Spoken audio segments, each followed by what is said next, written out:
Hello. ഇന്ന് നമുക്ക് ഒരു പൈനാപ്പിൾ ജാമിന്റെ റെസിപ്പി നോക്കിയാലോ?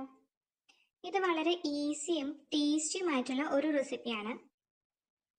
അതിനായിട്ട് നമ്മൾ ആദ്യം ഒരു വലിയ പൈനാപ്പിൾ എടുക്കുക.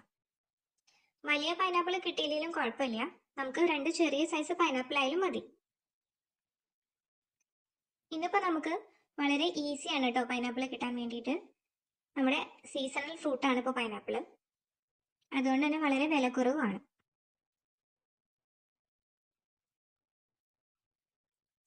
അടുത്തതായിട്ട് അതിനെ കട്ട് ചെയ്ത് തൊലി കളഞ്ഞ് ചെറിയ കഷ്ണങ്ങളാക്കി മാറ്റി വയ്ക്കുന്നുണ്ട്. ചെറിയ കഷ്ണങ്ങളാക്കാൻ പ്രത്യേകം ശ്രദ്ധിക്കണം. ചെറിയ കഷ്ണങ്ങൾ ജാമിൽ കടിക്കാൻ കിട്ടുന്നത് വളരെ ടേസ്റ്റിയാണ്.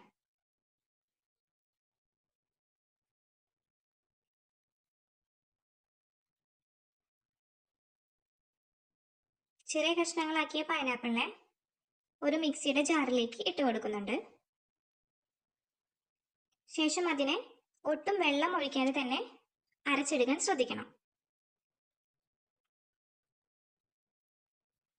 അടുത്തതായിട്ട് അരച്ചെടുത്ത പൈനാപ്പിളിനെ നമ്മളൊരു ബൗളിലേക്ക് മാറ്റി കൊടുക്കുന്നുണ്ട്. മിശ്രിതം നല്ല കട്ടയായി തന്നെ ഇരിക്കുന്നുണ്ട്, ഒട്ടും വെള്ളം ഒഴിക്കാത്തത് കൊണ്ടാണ്.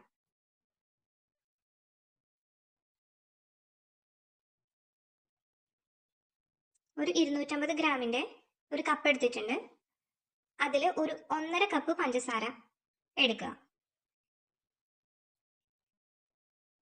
1 കപ്പ് ആയാലും കുഴപ്പമൊന്നുമില്ല.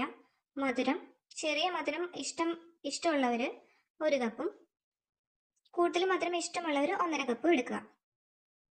അടുത്തതായിട്ട് ഒരു നോൺ സ്റ്റിക് പാൻ ചൂടാക്കാൻ വെക്കുന്നുണ്ട്.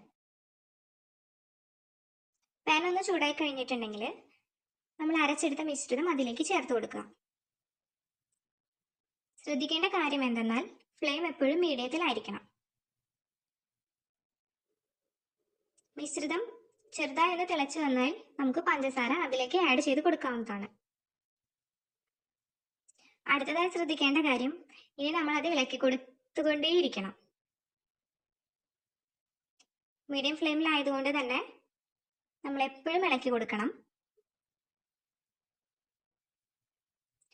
20 തൊട്ട് ഒരു 30 മിനിറ്റ് ആണ് ഇത് തയ്യാറാക്കേണ്ട ഒരു സമയം എന്ന് പറയുന്നത്. അടുത്തതായിട്ട് ഒരു നുള്ളി ഉപ്പ് ഇട്ട് കൊടുക്കുന്നുണ്ട്. ഒരു നുള്ളി ഉപ്പോ അല്ലെങ്കിൽ ഒരു കൈപ്പിടി ഉപ്പ് ഇട്ട് കൊടുക്കുക. അടുത്തതായിട്ട് നമ്മൾ ഒരു കറുവപ്പട്ടയാണ് ചേർത്ത് കൊടുക്കുന്നത്. അതിന്റെ ഒരു ഫ്ലേവറിന് വേണ്ടിയിട്ടാണ് നമ്മൾ അത് ചേർക്കുന്നത്.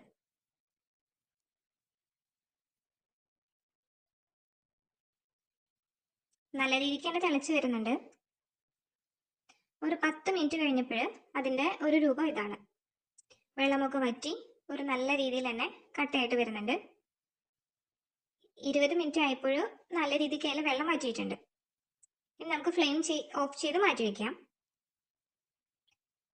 ഒരു പകുതി ചെറുനാരങ്ങ നീര് അതിലേക്ക് ഒഴിച്ചു കൊടുക്കാവുന്നതാണ്. പഞ്ചസാര ക്രിസ്റ്റലീകരിച്ച് പോവാതിരിക്കാൻ വേണ്ടിയിട്ടാണ് നമ്മൾ ചെയ്യുന്നത്. അടുത്തതായിട്ട് നമ്മൾ ഇട്ട് കൊടുത്തിട്ടുള്ള കറുവപ്പട്ട മാറ്റി കളയുക. അതിന്റെ ഫ്ലേവറൊക്കെ ഇതിലേക്ക് ഇറങ്ങിയിട്ടുണ്ടായിരിക്കും.